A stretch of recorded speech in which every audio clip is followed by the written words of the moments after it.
We will now go through how to light a fire in your stove in the most effective way, step by step. Read the installation and user manual for further advice and information. We do not recommend using briquettes in our products as they generate high temperatures which can damage the stove. Use 2.5 to 3 kilos of finely chopped pieces of kindling wood of about 2 to 5 centimeters in diameter. If this is the first time you're lighting the stove, weigh the wood to see how much this is.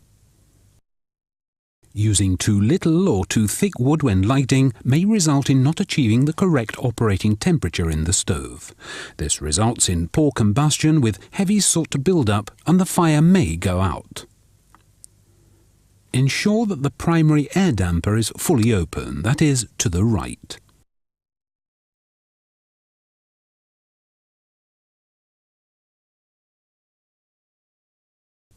Pull out the combustion air damper fully and leave it in this position for the entire lighting procedure. Place 2 to 3 bundles of paper or firelighters in the stove. Stack the kindling crosswise. Laying the wood like this makes lighting easier and combustion more effective. If the room of the stove has mechanical exhaust air ventilation, you will need to open a window near the stove before lighting the fire. Leave it open during the lighting procedure. It is best to switch off any fans, especially in smaller rooms, to prevent smoke being drawn out into the room. Light the fire and leave the door ajar. This gives the fire a sufficient amount of oxygen during the lighting phase.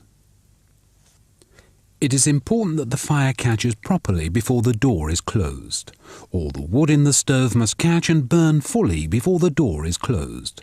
This can take between 10 to 20 minutes, depending on how quickly a chimney draft is achieved. Memorize the last image of this sequence. It must burn properly.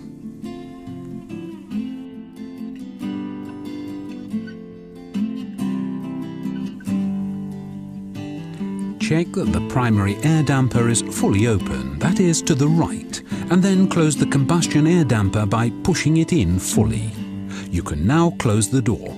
The intensity of the fire may reduce slightly when the door is closed, but if the fire continues to burn with clear flames, you know that you have carried out the procedure correctly. Use the primary air filter to control the heat. When the flames start to die down or go out completely, it is time to add more wood for the first time. Now use normally chopped wood of 7 to 9 centimeters in diameter. Open the door slightly and allow the pressure in the stove to equalize for a few seconds before opening it fully. Then place 2 to 3 logs in the stove like this.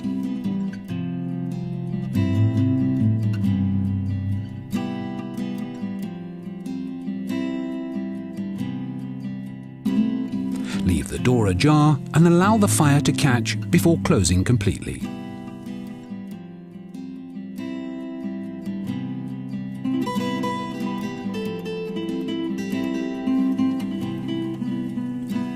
Follow these simple instructions every time you light your stove for many enjoyable moments in front of the fire.